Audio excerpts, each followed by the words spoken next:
साथियों, खौफनाक किसकी, खौफनाक चुड़ैल की किस नंबर 3 पेशे खिदमत है, इसके भी बारे में भी आपने राय दीजिएगा। मुझे शिद्दत से इंतज़ार रहेगा।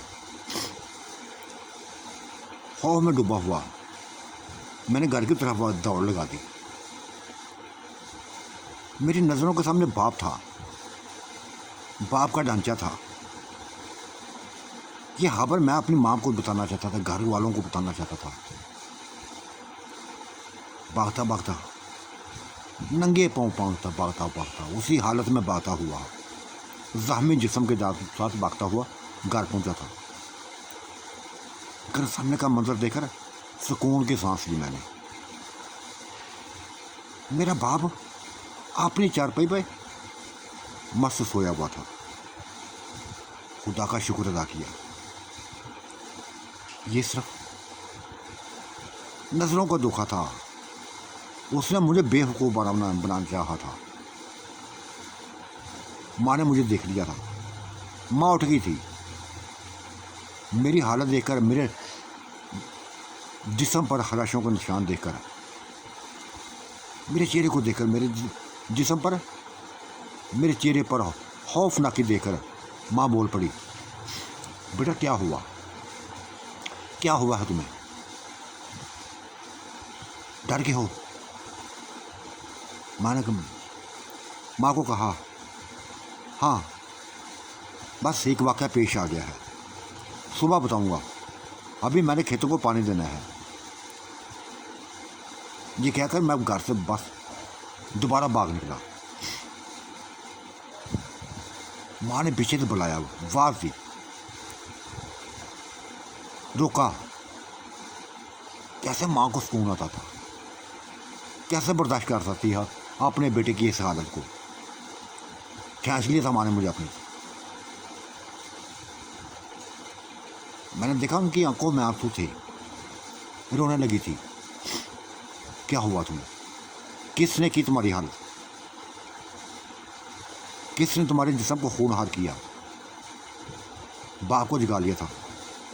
बाप भी मेरा हड़बड़ा कर उठ बैठा। मेरी हालत देखकर वो भी परेशान हो गया।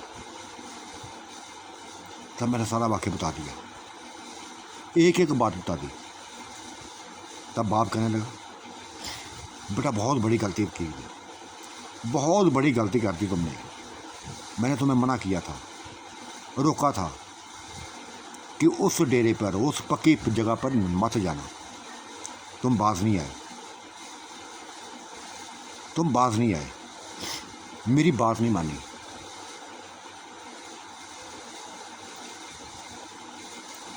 बस अब्बू, मुझे नहीं पता ऐसी कौन सी चीज़ थी, ऐसी कौन सी चीज़ थी जिसने मेरे अंदर हलचल पैदा की थी। ना चाहते हुए मैं डेरे की तरफ चल पड़ा था। एक तजस्सुस था, देखना चाहता था कि इस डेरे में बाकी कोई खौफ है कि या नहीं है। लेकिन जो कुछ देखा, अब वो बहुत बड़ी भयानक बला है, खूनहार बला है। जली हुई चेहरे वाली औरत है, चुड़ैल है, भयानक रूप वाली चुड़ैल। फिर मैंने बाल दिखा दिए, तमाम बाल दिखा दिए जो मैंने उतारे थे। माँ ने मेरी बालों फौरी बालों को पकड़ लिया और अपने दुपट्टे के पहलू से बांध दिए। बेटा आप इस वालों को कभी वापस ना करना। वो वापस तुमसे बाल मान को वापस मांगेगी, और यूँ समझो कि अगर तुमने वापस कर दिए तो अपनी मौत को खुद ही बस गले लगा लोगे। पूरी रात खौफ में डूब गई थी। माँ बाप को कैसे तसल्ली होती, कैसे सुकून होता। और सुबह तक ये खबर पूरे गांव में फैल गई थी। जो वाक़या मेरे साथ हुआ था, जो बीता था, सभी को मैंने बता दिया था, एक एक बात बता दी थी। लोगों के दिलों में मज़ीद खौफ पैदा हो गया था। ऐसा खौफ पैदा हो गया था कि बस उस डेरे का नाम सुनते ही कांपने लगे थे। लेकिन मेरे अंदर खौफ न था।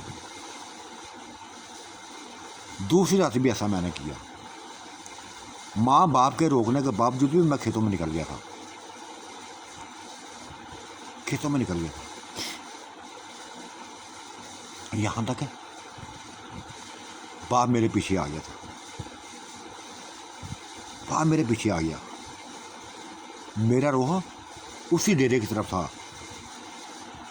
मैं बताना चाहता था उसको, उस चिड़ैल को बताना चाहता था कि तुमने गलत बयानी की मेरे साथ, झूठ बोला कि मेरे बाप को तुमने मारा है। मेरा बाप जिंदा सलामत है, कुछ भी नहीं हुआ मेरे बाप को, ना कभी कुछ होगा। बस पता नहीं मेरे अंदर कैसी तेजी आ गई थी, ऐसे तेजी आ गई थी कि मैं बस बता नहीं सकता। डेरे पे जा पहुंचे, वहाँ मुकम्मल सन्नाटा था। ना चिड़ैल थी ना कोई और था, बस मैं था और सुनसाना था। वो झाड़ियाँ थी, खुशक तरह थे, सूखे हुए तरह थे, सूखी हुई घास थी। ये तकरीबन 1 एकड़ में ये जगह थी जो खौफनाक हालत में थी। यहाँ कोई भी दरख्त ना था, कोई दरख्त फलदार ना था, कोई दरख्त हरा ना था। इस 1 एकड़ में हर चीज़ सूखी हुई थी, हर चीज़ सूखी पड़ी थी।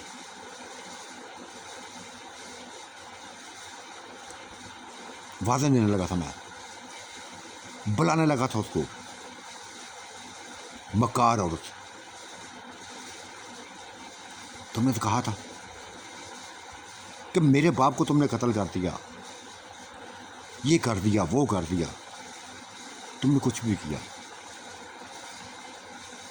अब ये बातें मैं कर ही रहा था, उसको पुकारा था, तब एक चीज़ सुनाई थी मुझे, भयानक चीज़, खौफनाक चीज़, कि किसी गौर की न थी, किसी बस एक मर्द की थी, और वो मर्द मेरा बाप था।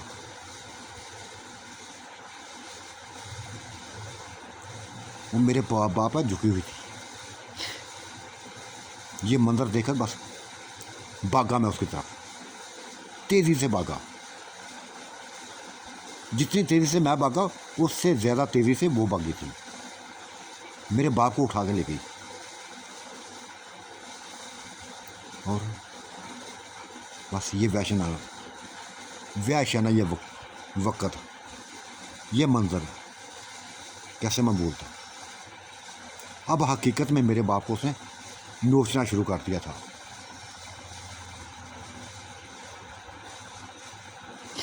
बाप की ज़िंदगी बचाने के लिए मैंने वादा कर लिया उससे कि तुम्हारे बालों को वापस कर दूंगा, लाओ लाओ करो वापस।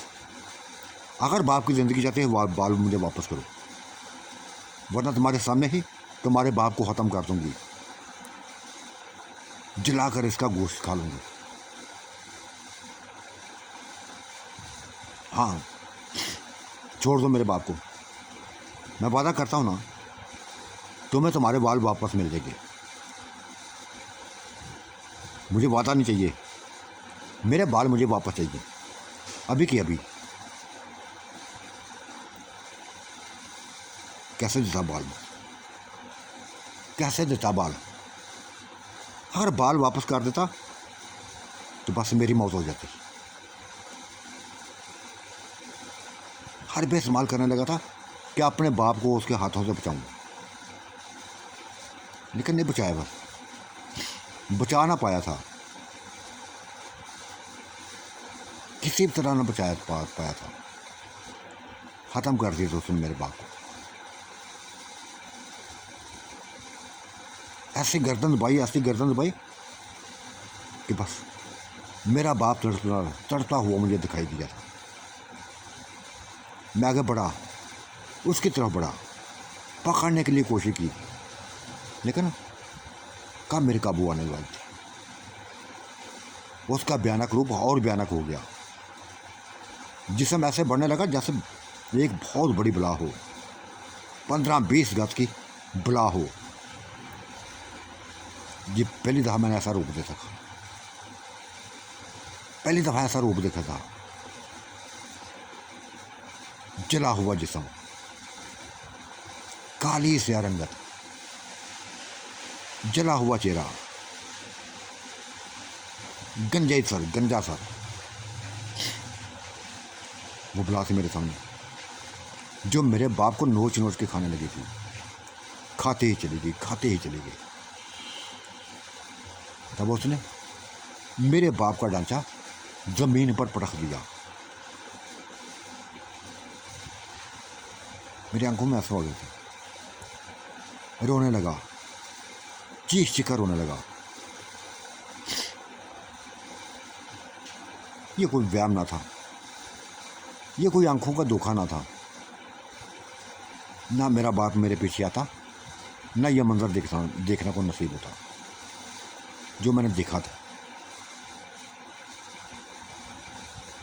यह समझो कि मैंने अपनी मौत को, अपने घर वालों को बस खुद ही कुर्बानी का बकरा बना दिया था। अगर बालों को वापस करता था तो मेरी मौत भी हो जाती। पूरे गांव में खबर फैल गई थी मेरे बाप के मरने की खबर। उसी पक्की जगह पर, उसी वीराने में मैंने बाप की कब्र बना दी थी। कब्र बना दी। एक हफ्ता ना गुजरा था कि मेरी माँ भी उसी तरह पागलों की तरफ भागती हुई आई थी। ऐसा जैसे उसके ऊपर स्वाया सवार, वो चिड़िया सवार हो, कुछ साया सवार हो। किसी की ना सो रही थी, भागती हुई आ रही थी। उसी वीराने में आ गई। वीराने में पहुंचने की देर थी तो बस उसी चिड़ियल के पेट में आ गई।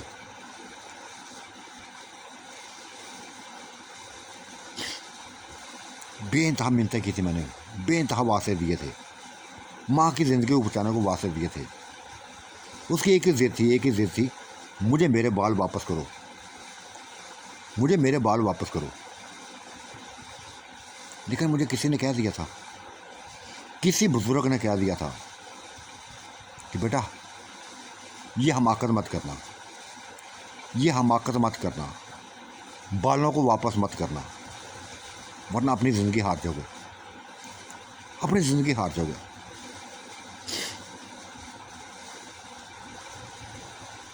माँ भी गई थी, बाप भी गया, माँ भी गई। कुछ नहीं बचा था मेरे पास। सिर्फ 2 बहनें थीं, एक भाई बचा था, वो भी ना थे, वो भी उसका शिकार बन गए थे। मैंने अपने पाँव पे खुद ही कुल्हाड़ी मारी थी। पंगा ले लिया था बहुत बुरा, नहीं लेना चाहिए था मुझे पंगा। अपने खानदान को खुद ही दफन करता गया, उसी वीराने में दफन करता रह गया। कब्रिस्तान बन गए थे, 6 कब्रें बन गई थी मेरे खानदान की कब्रें, मेरे बहन भाइयों की, माँ बाप की कब्रें। तब मैंने सोच लिया, एक फैसला कर लिया था कि चाहे कुछ भी हो जाए, चाहे कुछ भी हो जाए, इस चिड़ियल का खात्मा करूँगा, इस चिड़ियल का खात्मा करूँगी, नहीं जिंदा छोड़ूंगा, कभी नहीं जिंदा छोड़ूंगा। बस बुजुर्गों ने बताना शुरू कर दिया, इसका हाल मुझे बताना शुरू कर दिया कि उसको अपने कब्जे में लो, चाहे कोई विरुद्ध करना पड़े, कोई चिल्ला करना पड़ा, चिल्ला करके उसको अपने कब्जे में लो, उसको कैद करो, अपनी कैद में लेके आओ। ऐसा ही किया था मैंने। बहुत बड़े बुजुर्ग से जा मिला था। उसने मुझे विरद दे दिया था, एक चिल्ला बता दिया था कि ये चिल्ला मैं करूं तो वो मेरे कब्ज़े में आ जाएगी, फिर मैं जो चाहूँ करूं, जो चाहूँ करूं।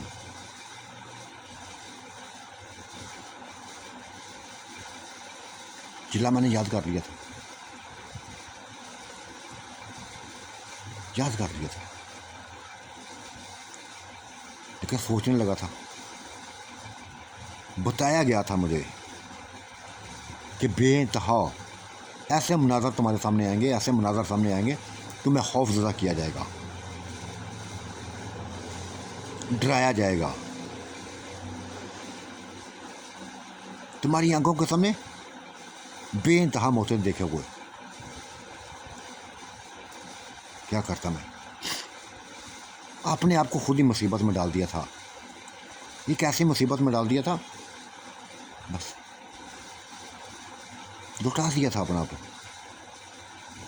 माँ बाप की जिस्मों की जुर्म कुर्बानी, उनकी जानों की कुर्बानी दे दी थी, बहन भाइयों की जानों की कुर्बानी दे दी थी।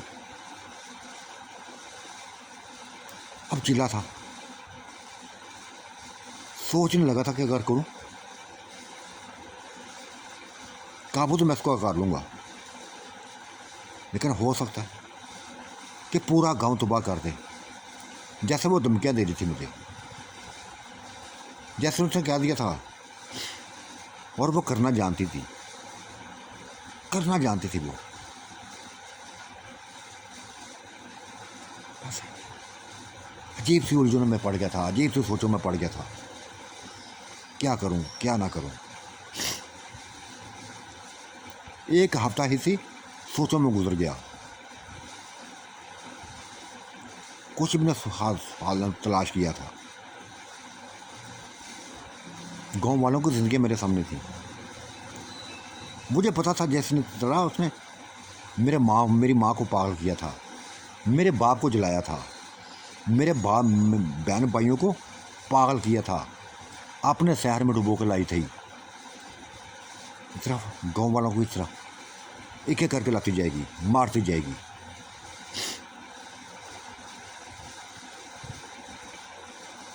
एक हफ्ता गुजर गया था, कोई फैसला नहीं कर पाया था।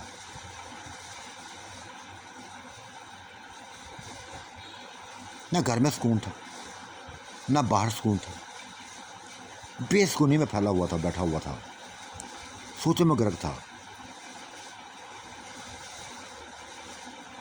और ये चलता चलता उसी डेरे की तरफ चला गया, उस पक्की की जगह तक चला गया, उस जिन्नात के, उसी चिड़ेल के मस्कन के चला गया।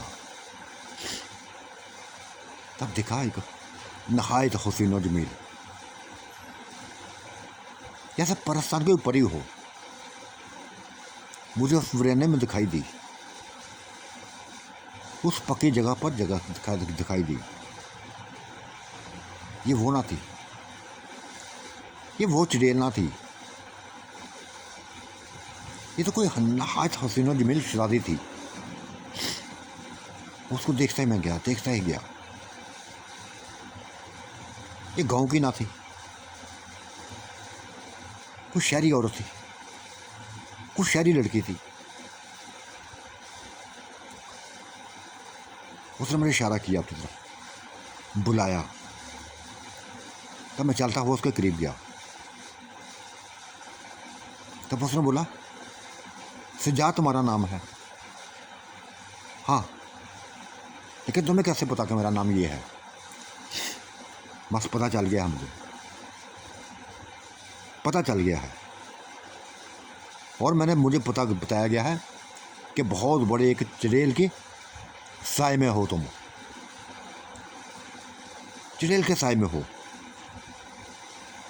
वो हकीकतें बताने लगी थी, वो तमाम मनाज़र बताने लगी थी जो मेरे साथ बीते थे, भयानक मनाज़र दिखाने लगी थी।